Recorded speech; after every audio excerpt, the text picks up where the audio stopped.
Welcome, everybody, to 52 Living Ideas. This is our Louis Sullivan series on a system of architectural ornament.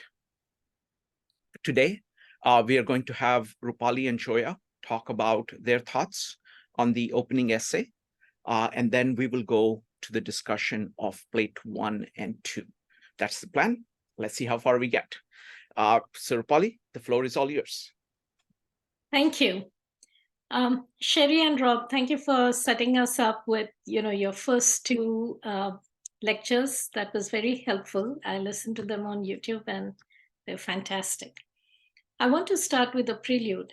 The prelude reminds me of chapter 2 in Bhagavad Gita. And in Bhagavad Gita, some of us over here have read it together. It captures everything that the Gita is going to say, and then the rest of the chapters that follow unfold kind of the story or all the concepts in the Gita. Similarly, I feel the prelude does that. It has everything that Louis Sullivan wants to say in this book, and the rest of the book is just going to unfold as we go through it. So I'll start with the germ, the seed of power, the seat of power, sorry. So what is the germ? And Louis Sullivan talks about the germ being the creative fertility that exists in every human being. It is a promise, much like the tulip bulb that is yet to bloom and yet to blossom. It is a promise of what is going to become, what is to become. Similarly, a human being, and we have Kate over here, is a promise of what a child will become when the child's full potential is realized as an adult. What are these adults who have realized their power? What treasures are they going to create? What are they going to leave behind for us to see? And in what forms are they going to express their blossoming? So whether it is art or poetry, architecture, literature, when all such individuals come together, then we have a civilization or we have a society. So that's what he's talking about in the word germ. That is the promise of our collective creative fertility. And the next word in that title is the seat. What is the seat of power? So where does this seed reside? And it's in the innermost reservoir of ourselves, of our beings. We've all read Kindergarten Chat, so I'm going to refer to some of the text in Kindergarten Chat so that we can get a little more context of what Louis Sullivan is saying here. Now, when we look at Rabindranath Tagore's poems or Walt Whitman's poems, they are expressions of what they could create in their highest being.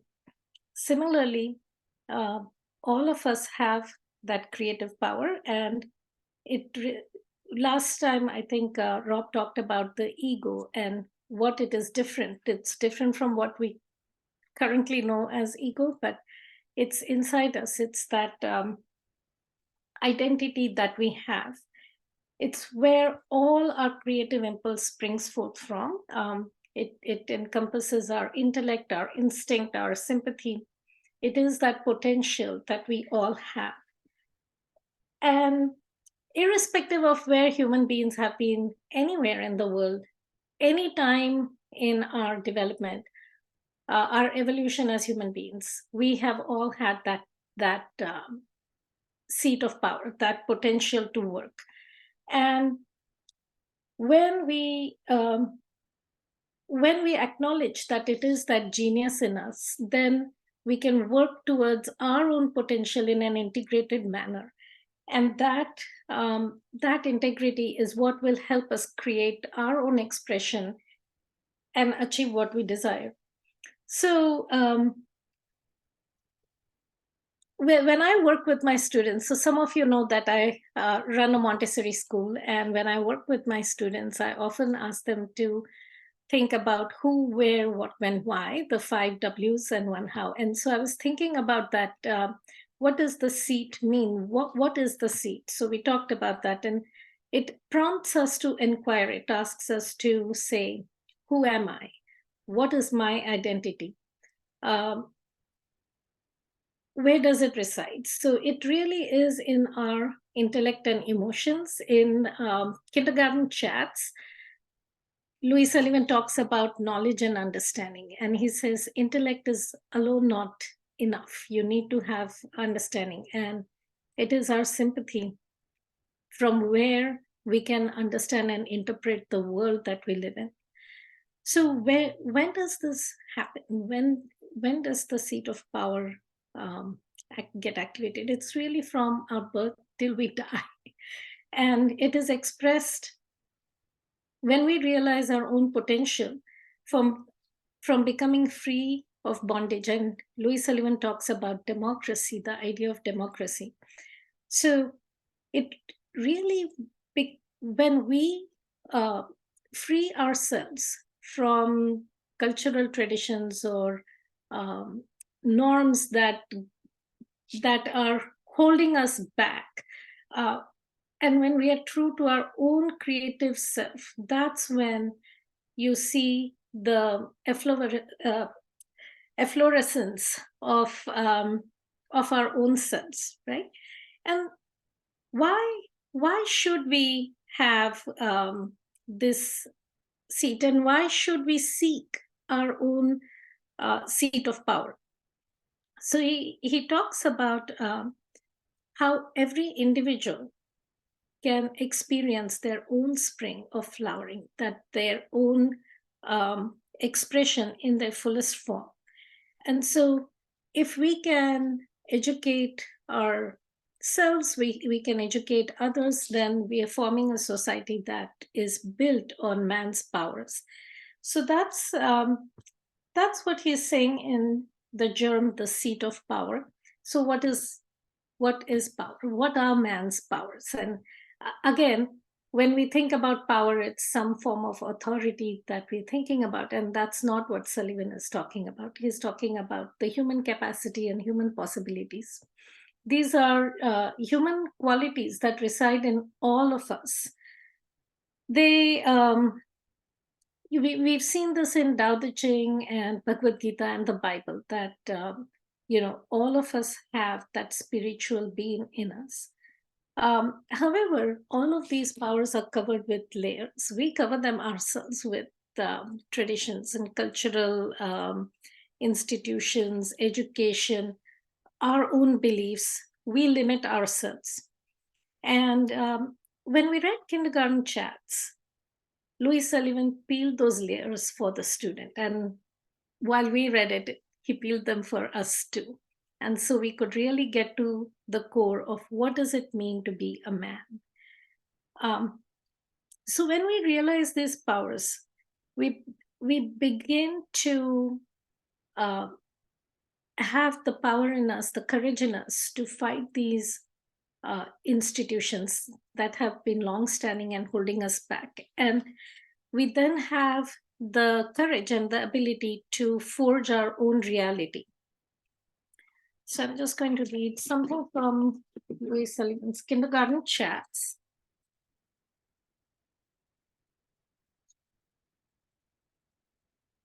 Here, give me just a second.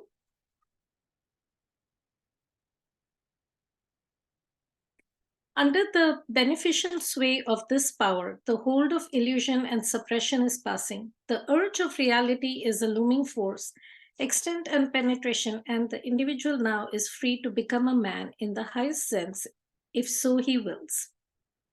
No limitation to the workings of his mind, no violence to the dignity of the soul. True power is known to reside where forever it must remain, in the people. And so that's what he is talking about when he's saying, what is the seat of power? What are man's powers? So it also reminds me of Howard Rourke in Ayn Rand's Fountainhead, that what does that individual who realizes their potential look like? So with that, he says, when you have realized such powers and then you create something, then those works are true poetry. Men will become poets. And why does he say poetry? Is because poetry captures the facets of life in a very succinct and beautiful way.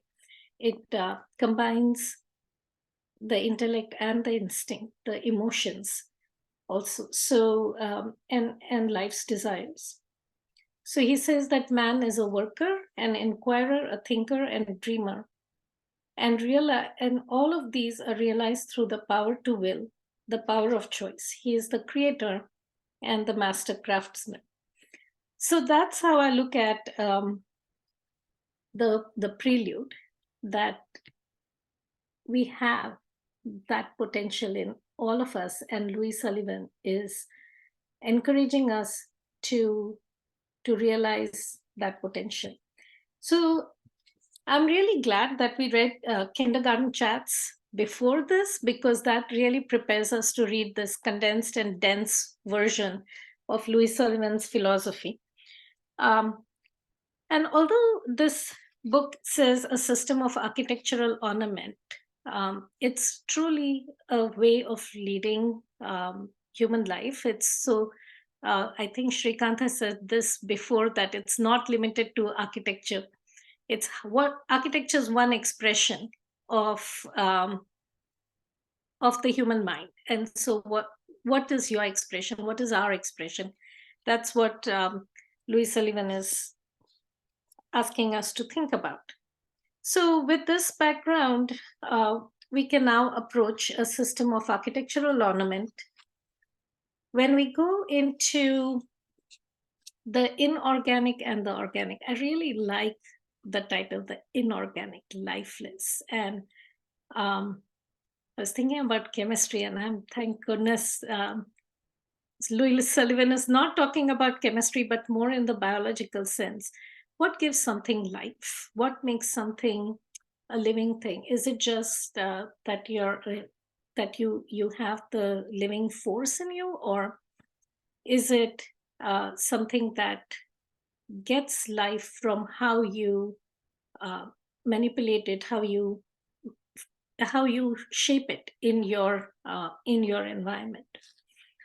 So his first statement, he says, nothing is inorganic to the creative will of man.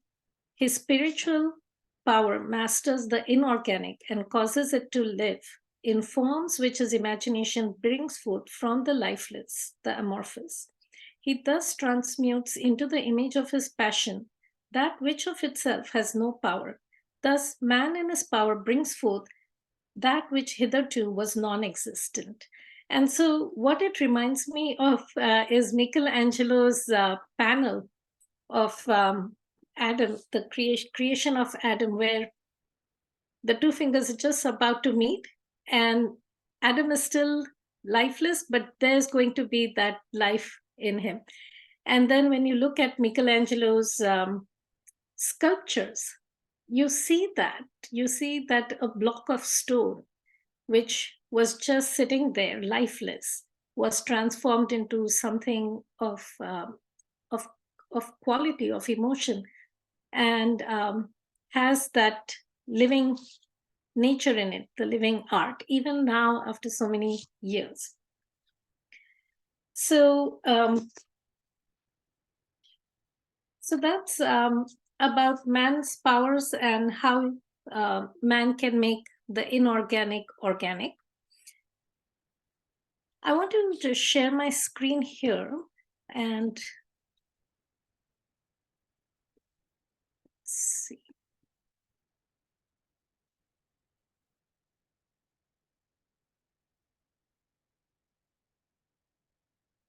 So here he is talking about the 5 groups: the physical group, that man is the worker, man is the doer, man is working with all the faculties with a strong body. He calls in kindergarten chats, he says, this is a virile man, a man who's ready to take action. And then you have the intellectual group where you are the scientist and you're thinking, analyzing, observing, synthesizing, putting all of the information together. Most education systems address the first two groups. They teach you how to think, they teach you how to observe.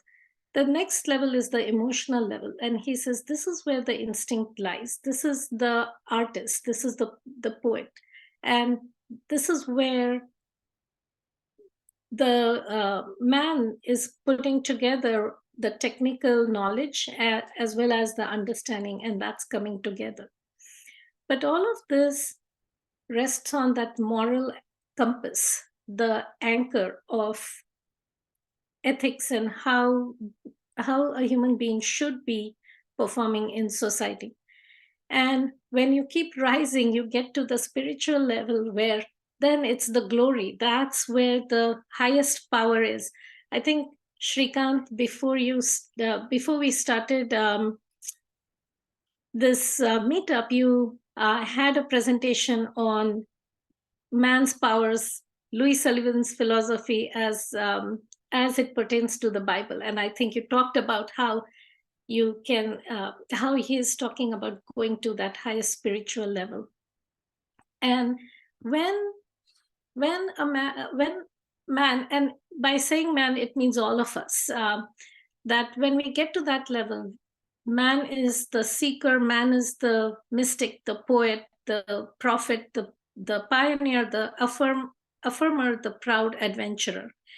And Maria Montessori, in her work, she calls this the valorization of man, that you are really seeking to be the highest possible that you can be.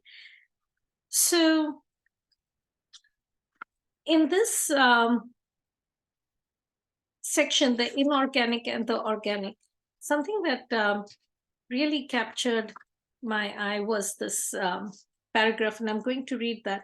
All powers, all right, so all powers are resident within the power of initiation. The congenital powers of ego are so numerous, so manifold, so varied, and their delicate actions and interreactions so hidden to the unobservant or the prejudiced eye that their integrity is ignored. They do not amaze us as standing evidence of manpower as such, because we casually regard them as separately imparted virtues, faculties, endowments, gifts, or whatnot, without clearer thought as to a possible common radiation of them from a definite spiritual center of being and power. And I think, so many times we see, at least as an educator, I see, oh, this parent will say, my child is gifted, or that this child has the gift of music or whatever. But really, all of us have it. Perhaps another child hasn't realized that. And all these powers, they're not coming from anywhere outside. They're all within us. So it reminds me of a story that I used to read in my father's office. He had framed it and put it on his wall. It's a story about a wise man and a young child. And the wise man and the young child are talking, and the wise man says to the child, here is a large banyan tree. And banyan trees, if anyone has seen them in India, they're huge, and they grow to be about, really large areas. And it's from one plant that the rest of the plants grow. So the fruit of the banyan tree is really it's almost like a blueberry, that size. And the seeds are very, very tiny. So the wise man says to the child, why don't you get me a fruit of the banyan tree? And he goes and gets this little red fruit. And he says, why don't you open the fruit? What do you see in it? And when he opens the fruit, he says, oh, there are seeds in it. And he says, let's open the seed. And what do you see? Oh, there's some small, very tiny speck of white. Open the white. And he says, how can I open the white? It's so small. Well, what do you see in it? There's nothing. But it's from this nothing that this great banyan tree has grown. It's from that nothing that we seem to say, we disregard that, but it's from that nothing that our potential grows. We all have, similar to that banyan tree, similar to that little seed, everything is packed in it. So, I just find that really impactful in terms of, we disregard when, and we take things very casually, even in the education of children, but knowing that that's where the potential is and that's what is going to form the future.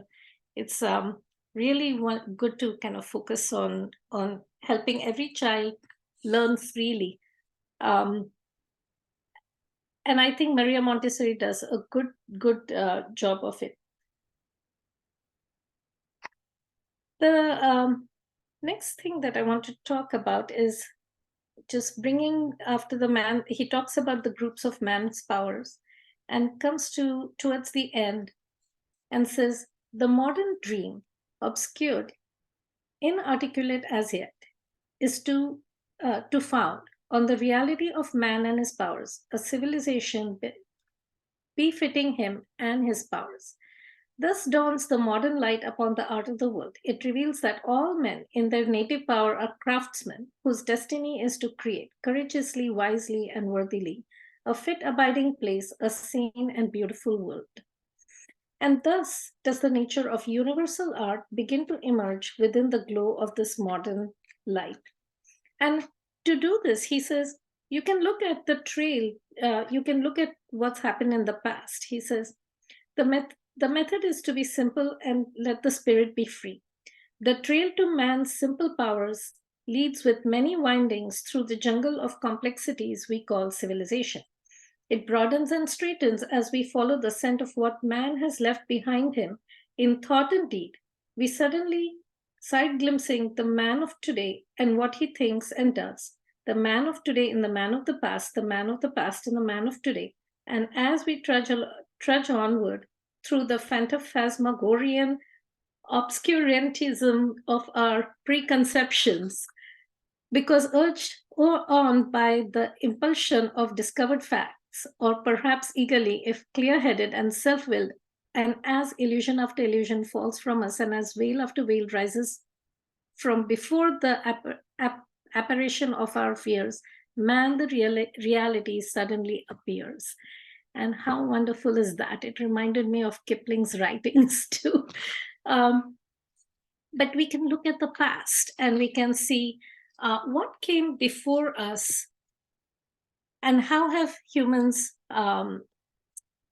realized this potential. So for that, I'm going to go to the Taj Mahal. And this view of the Taj Mahal is from the river Yamuna. So Taj Mahal was built in the mid 1600s, 1632 to 1653.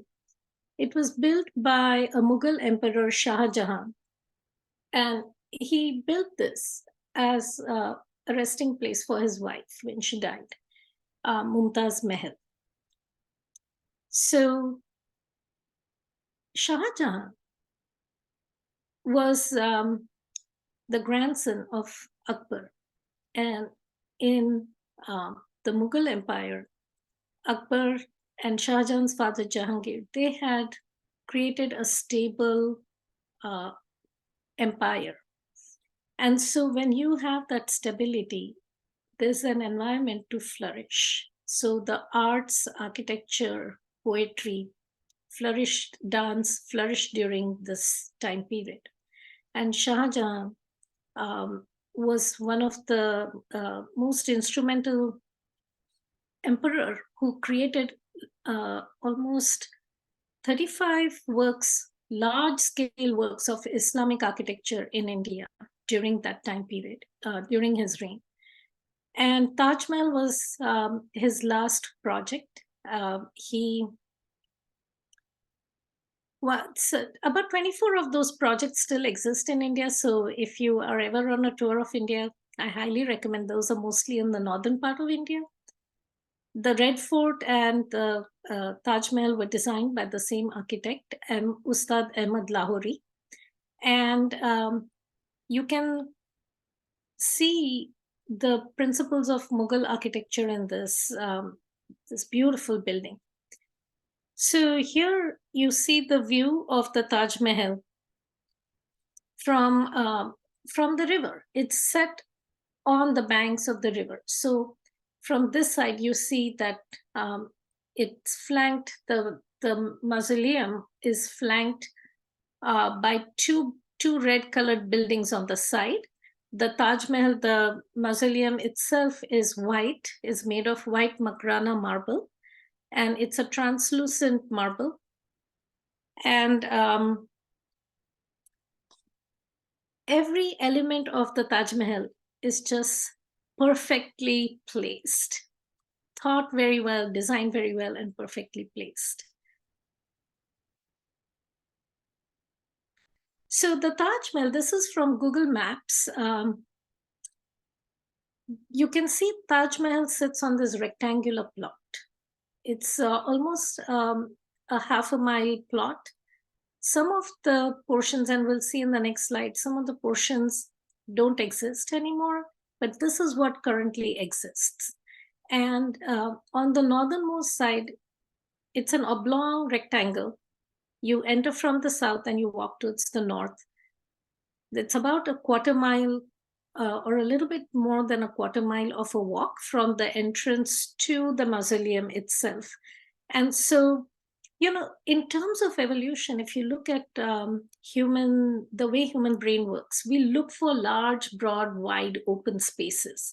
Because when humans were able to stand, they could look out and they could see a far distance, then they could say, okay, this is safe. This area is safe for me.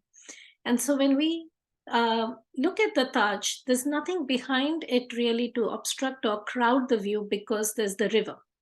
And where the other element is the symmetry.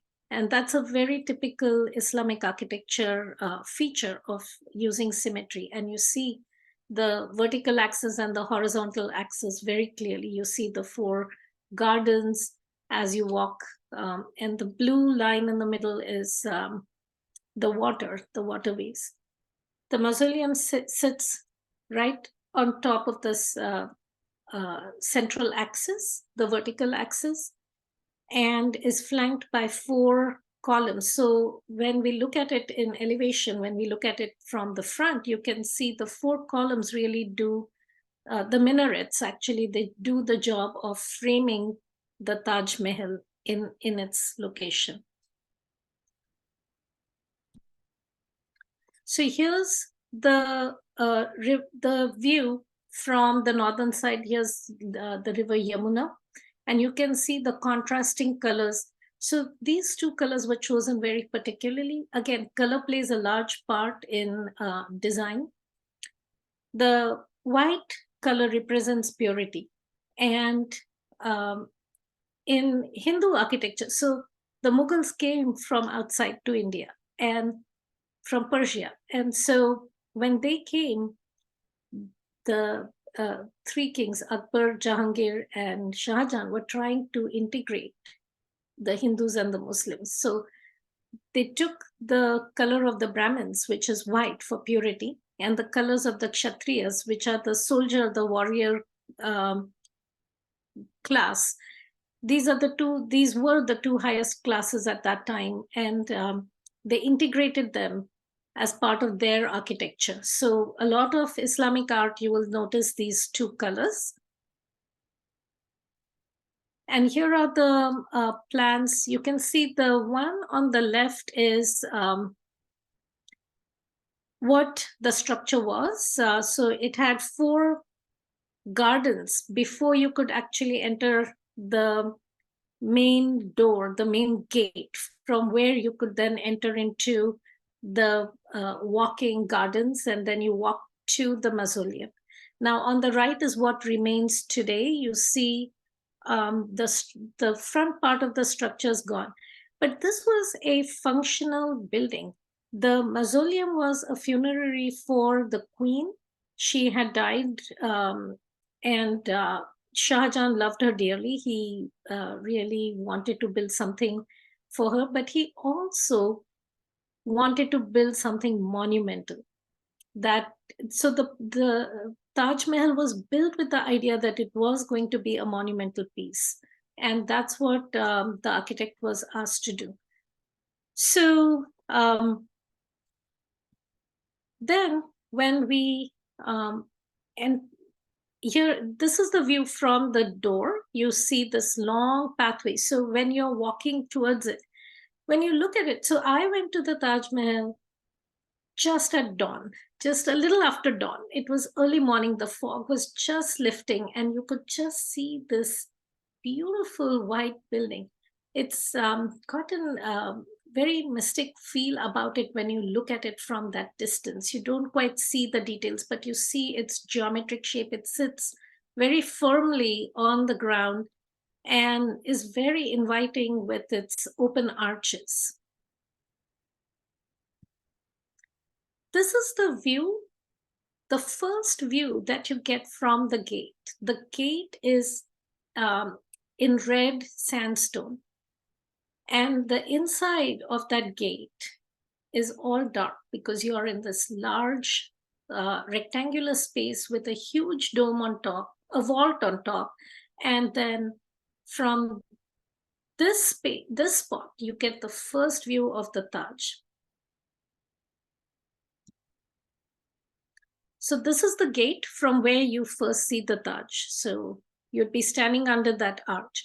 Now notice the architectural features here. They're very simple. All the arches are alike, and you'll see the same detail, the same form of the arch everywhere. But then you can see the fine calligraphy all around the arch, and you'll see the motifs, floral motifs around the arches. This is just the beginning.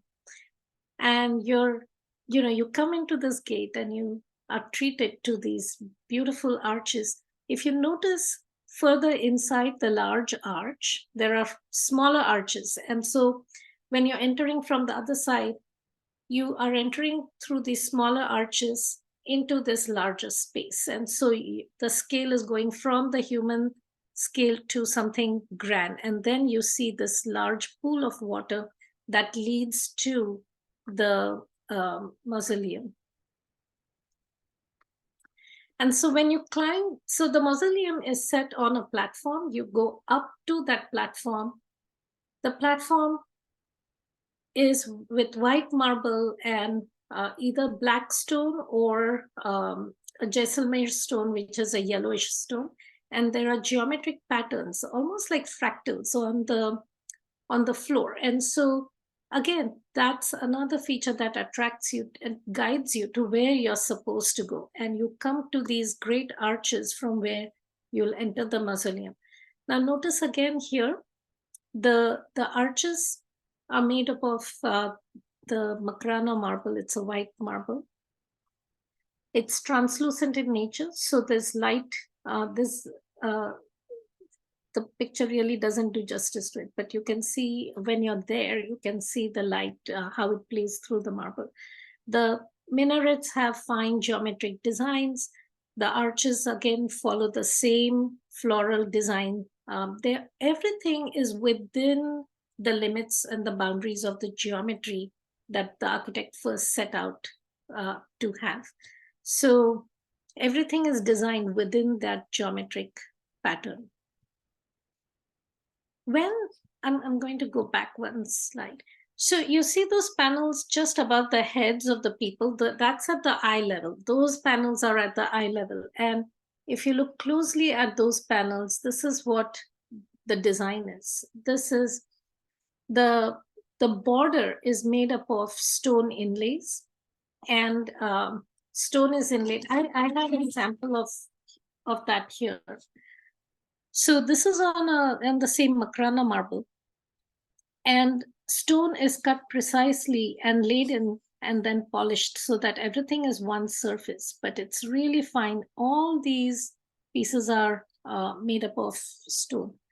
And then you have the marble relief, where you see the everyday flowers that were in the Mughal gardens, that are, with just right, delicate beauty, they're represented there. Now, the study of botany was very big during Jahangir's rule. So Shah Jahan's father had actually commissioned an artist to make drawings of at least over 100 varieties of flowers that were blooming in their gardens in northern part of India. And so there's a lot of study that they had done, and you can see how some of them are portrayed pretty naturalistically, and the border is portrayed more in an abstract form. And this border kind of continues throughout the building and leads your eye. It's almost a fluid way to lead your eye to where you're going next. Here is a close-up of the door where you can see the inlay work in geometric patterns and flora. I mean, it's just beautiful. When you see this, it's like tessellation or even some abstraction of the floral work. Here's a close-up of that inlay work. Just the amount of detail, the intertwining of the vines and the flowers set there. And so you then enter the area of the tombs, and these are just the cenotaphs. The tombs are actually under this level because the tombs are supposed to be very simple. So these don't have the bodies in them. The bodies are actually on the lower level, but these are cenotaphs, and you can see how decorative they are. They are in the garden. They are in the paradise, according to their religion. And all of these flowers decorate, the tombs are decorated with, the cenotaphs are decorated with these flowers. The cenotaphs are surrounded, so the building itself is an octagonal building, and inside the area where the cenotaphs are, there are also is an octagonal space, and these are panels. These are 8 such panels that surround the tombs, and you can see how, fine the jali, so the work that's done, that carving of the marble, it's really delicate, and that's called a jali or a screen. And then you have the stone inlay work on the vertical columns and also on the horizontal pieces. These are again forms from nature. That you can see birds in them, you can see flowers, you can see some of, I mean, when we were there, we were looking, we could identify all the flowers that we would naturally see outside. Here's a closer view of that work. You can see, on the bottom, those are the lilies.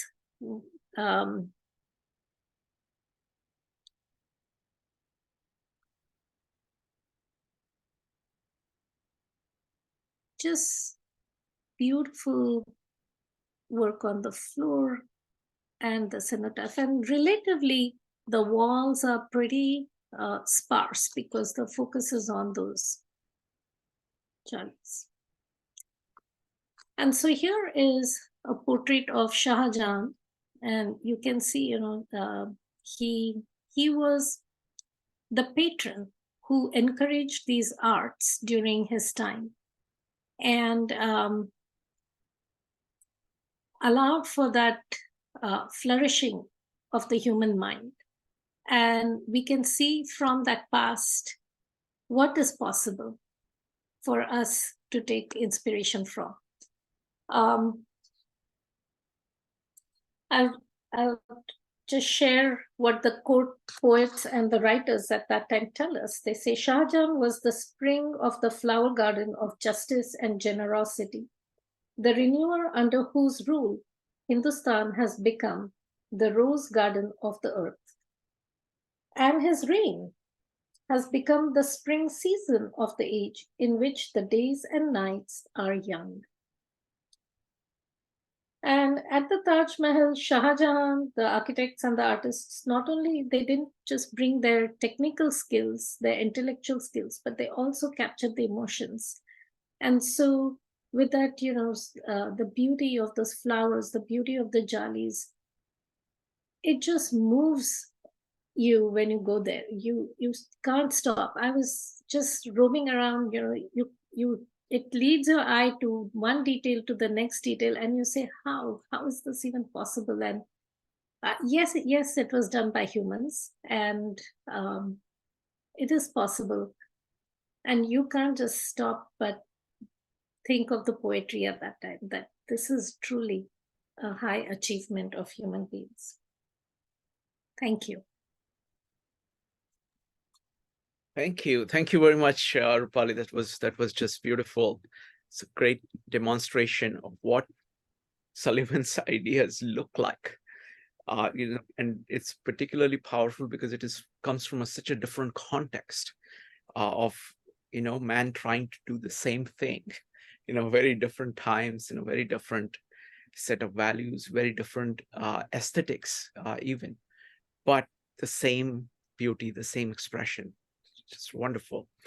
All right. Next up is going to be Joia. And Joia, don't worry about Cade. He can take center stage anytime.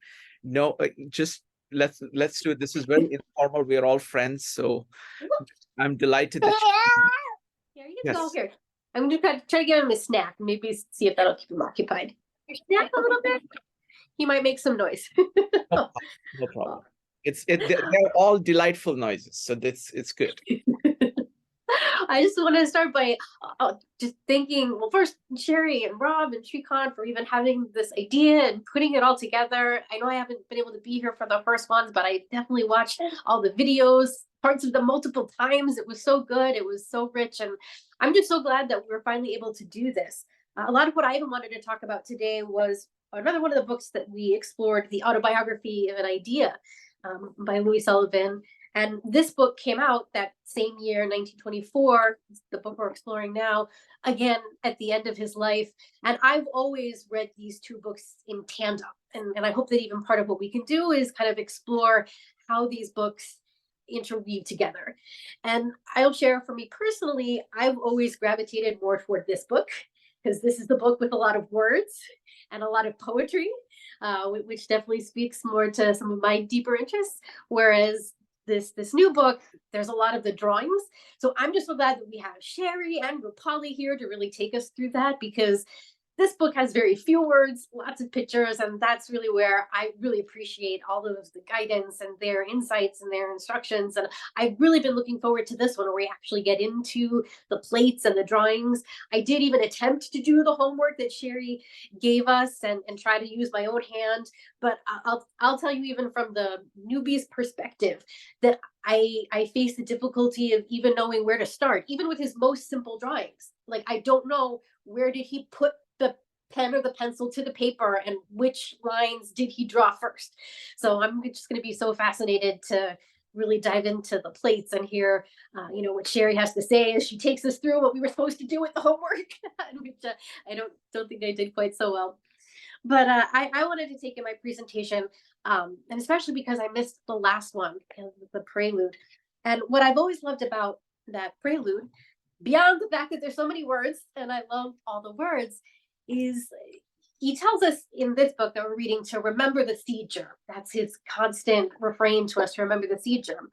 And in this book, The Autobiography of an Idea, what I see is we see the seed germ of Louis Sullivan, We see how he starts off as a young child and how he discovers these powers that he's telling us about. First, the powers of nature from when he's just a little boy in Massachusetts exploring nature, and then his mighty men and the powers of the street workers and the builders of bridges and the first architects, and how we see how from that little seed germ of baby Louis Sullivan, how he grows and develops his ideas and develops this idea of his powers. And to me, the culmination, the efflorescence of this book is a chapter that's called Face to Face.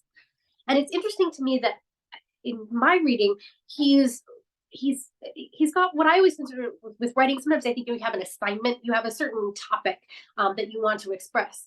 And it's always interesting to me that I see that the topic and the ideas he wants to express in this face-to-face chapter are pretty much the same ideas that he wants to express in the prelude. So I almost see that like the books kind of segue into each other, that we kind of culminate in the face-to-face here, and then it just kind of picks up in the prelude with on how. But it's always been fascinating to me how, as much as I see that he has very much the same ideas, he's got completely different words. Some of this efflorescence. Yeah, did you like that part too?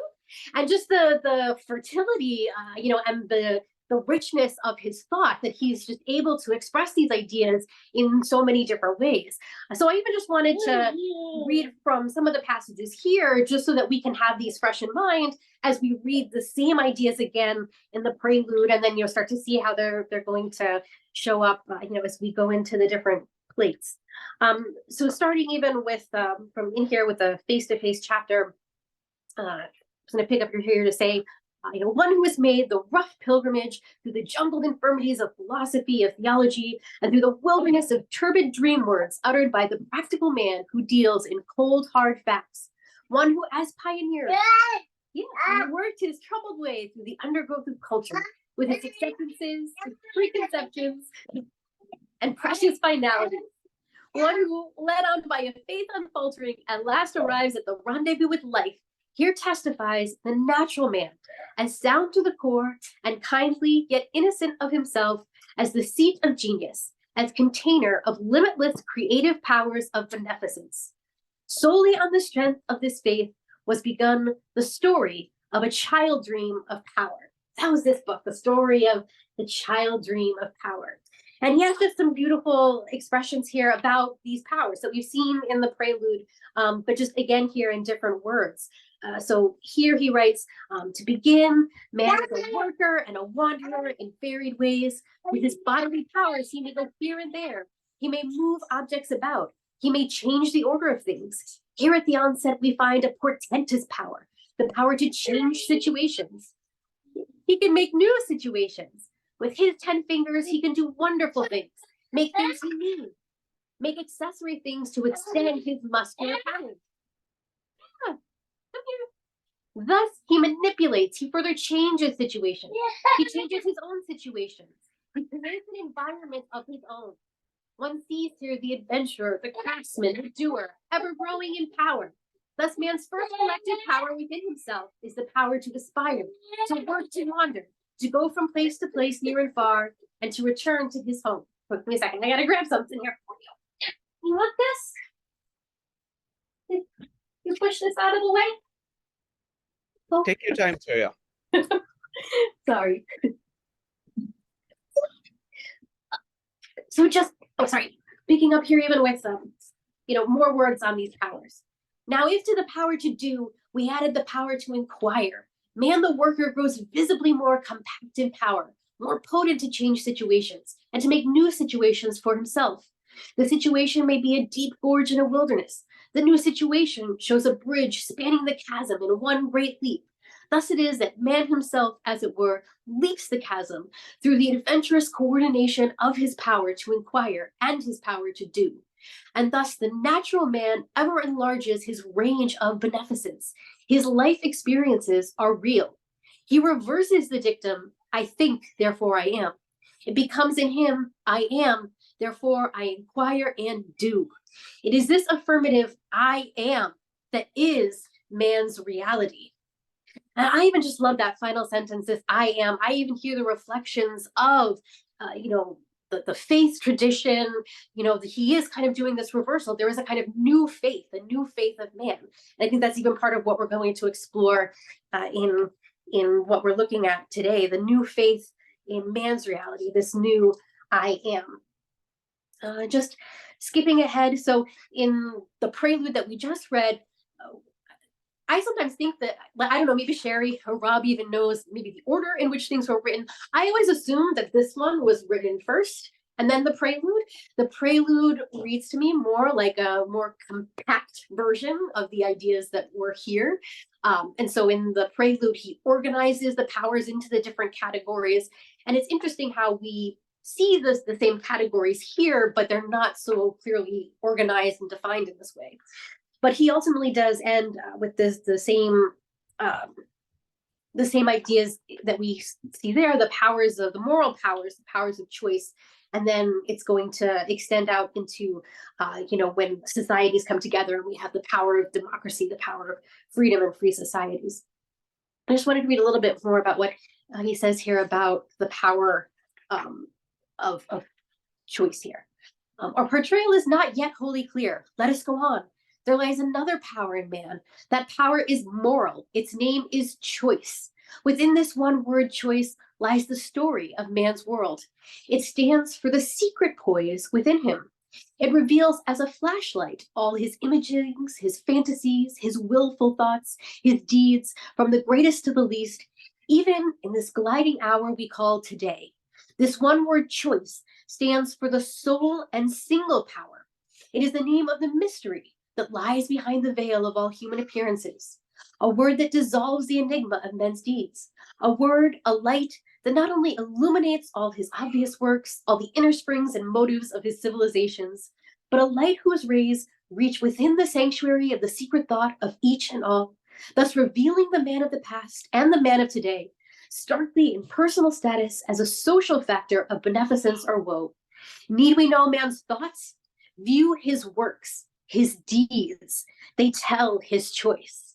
And I think that's going to be really interesting as we start to explore the plates and the choices that Sullivan is making as a creator, like what we can grasp about his choices based on what we're going to see his hands are doing in the drawings of the images that we're going to be exploring.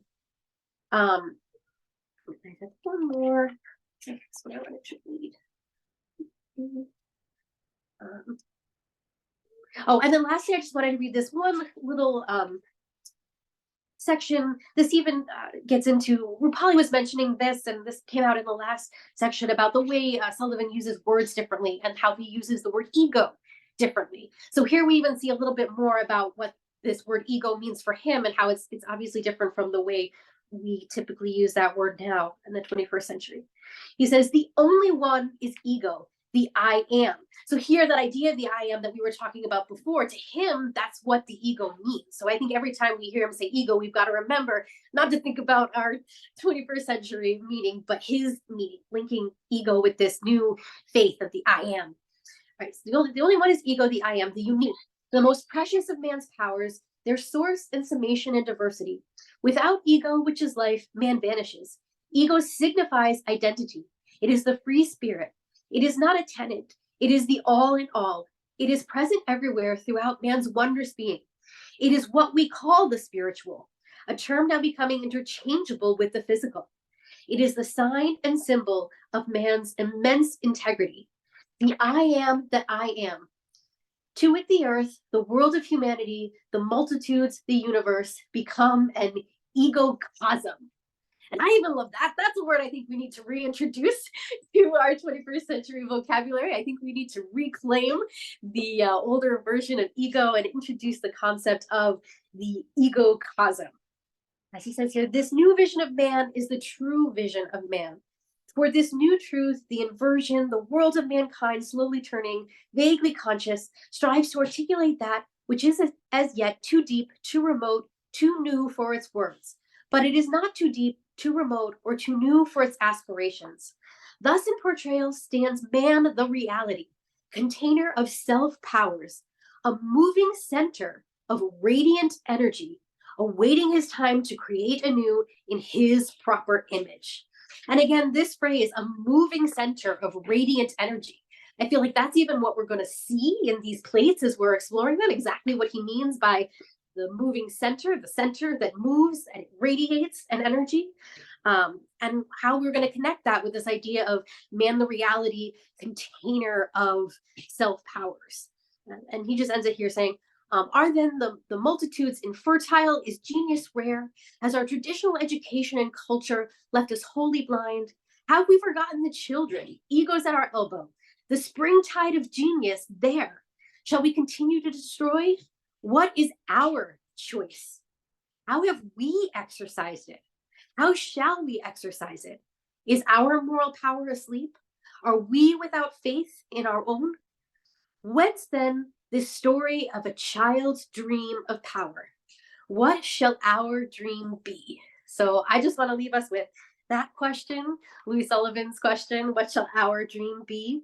And I will say, as a new mom now, I read this even differently than the last time when we were reading this, and it was before Cade was born. To see it through his eyes, certainly can't forget the children at our elbow, and the child literally is right there at my elbow, and thinking about, what are my dreams for him, and what dreams that I hope he has, and that I hope he will learn from Sullivan one of these days. So thank you. Oh, Joia, that was fantastic. Thank you, both Rupali and Joia. I mean, this is what is great about this particular panel that we have. Each person brings their own understanding, their own background, their own knowledge, and reintegrates whatever it is that we're talking about, connects it to that, and presents it that way. So just beautiful. Now, next, what we're going to do is that we're going to have Rob, Sherri, and me comment on anything that we want to comment on what Rupali and Joia said, and then we will go to any kind of questions and comments from everybody else. So Rob and Sherri. Well, I guess I'll start. I just have two quick things. One is the concept of the egocosm. I had somehow missed that when we talked about autobiography and idea, and I love that, the egocosm. I'm going to have to look that up and see how he uses it and develop that idea. Ask her what page it's on. Well, I'll find it. But the other thing you mentioned about the child at the elbow, that's something that, when he talks about this idea of the development of man's powers and the ability to shape yourself, that's something that really you see very concretely when you see a child developing, especially, in the first 1 or 2 years, that they are doing so much work. There's so much development at every stage where they're adding new powers, they're adding new abilities at every, sometimes from one nap to the next, there's something new that happens. You're nodding very enthusiastically on that. You know exactly what I'm talking about. So yeah, that's a real concretization of this tremendous power of you are watching the seed germ, blossom and put out stems and grow every day, and so there's something different. So I think it's a great way to concretize what we're talking about here. And I wanted to just say thank you so much, both of you, for joining us on these deep dive. Oh, yeah. I think Joia had something. Oh, I'm sorry. I actually wanted to quickly say it was page 272. For the video, you can find it, page 272. Perfect. Go ahead. No, I just wanted to say it's fantastic to have you both joining us and digging into these these 4 pages. I was really, really glad to see your perspective. I'm really eager to hear Maritza's perspective too, when she gets back from her vacations or travels or whichever. And I love the way that we each come at it in such a different way. Rupali and I had a chance to talk over the last week, and I was delighted to hear that she was going to be bringing up the Taj Mahal. It's something that was a building that captured my imagination from maybe age 15, 16, something like that. I've yet to see it in person, but there is that glowing quality of that stone that comes across in good quality photographs of it, that you can really get that sense of something very Sullivan-like, that it's growing and it's really of that plant life that's growing forth from it. So it was really delightful to see photos from the riverside too. I mean, that's something I don't think you always see the photos from the other side with the long column of water. The other thing that I really loved in those pictures that you showed, Rupali, is how much the reflection of the water of the building is really part of the architecture. That also seems very Sullivan-esque to me too, that having all of those senses brought in at the same time. I think that's fantastic. So I am really eager to see how we go from here. We've got another chunk of text in the middle of all these drawings. I think this is going to be really fun to dig into.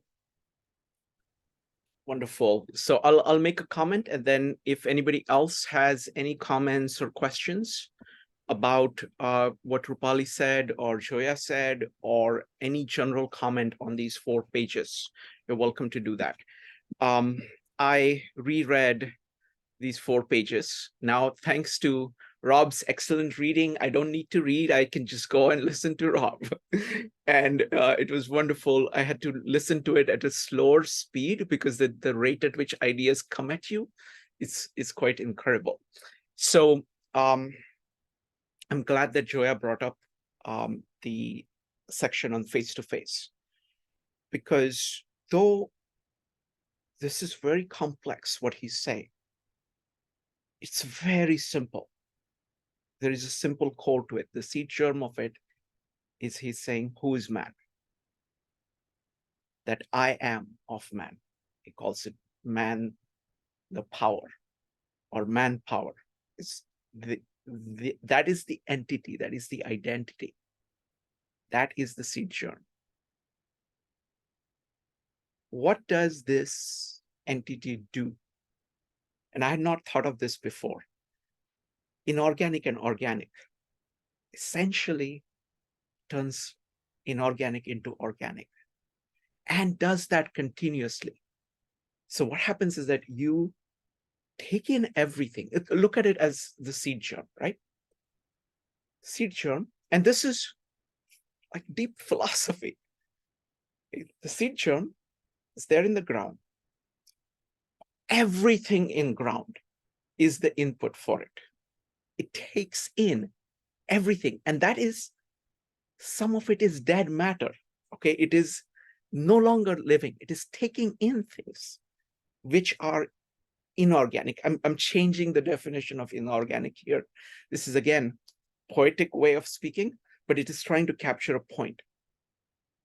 So to the seed germ, the entire soil, entire earth, just like for man, is the star, is the material to work with. And the entire sky is where it can grow. So it is saying yes to everything that is, and yes to everywhere it can grow. And then it takes the inorganic and builds organic out of it. And the amazing thing about this is that this is a continual process. The same leaves of the same tree fall down, and they become inorganic and input to the same seed germ that is building things up. Moment you say that whatever organic you have created is it, then you are saying, I am not. Because that's what form follows function means, that you are in a continuous process of looking at all the forms, and all the forms that you yourself have created before are inorganic with respect to you at that point, because you're trying to say, how can I produce new life out of this? Another way of saying this, as Louis Sullivan puts it, man is a creator. That is our identity, creator, man the creator. Moment you stop becoming a creator, you're not a man. You stop becoming a man. That is what the function of volition is. To create, to transform make things more living, turn water into wine. That's what man does. It adds spirit to whatever it is creating, and he does that on a continual process. That is the spiritual center. That's all that Sullivan has ever talked about. This is what it means to say form follows function. This is what it means to say that when forms do not follow the function, they kill the function. So in that one identification of, inorganic to organic, form to function, and the idea of seed-germ that sits in the middle, that is a very intense place. And it's a place not just one time, but it is a place that is active at every moment. Volition is another name for the same thing. Choice is another name for the same thing. That is the seed-germ. All right. Now, would love to have anybody else who wants to comment. Go ahead and type an exclamation mark. I tell you, Yasuhiko, when he was here last time, he couldn't make it today, but he said, look, he said, these 4 pages I can read every day for the rest of my life, and I will get more from it every day. And that's exactly what, I fully agree with that. And I found that to be true. Every time I read it, I don't read it every day, but every time I read it, I get something really, really new and really, really deep. That's what it means to produce good work. That is the standard that Louis Sullivan holds us to. That's what it means to be a man.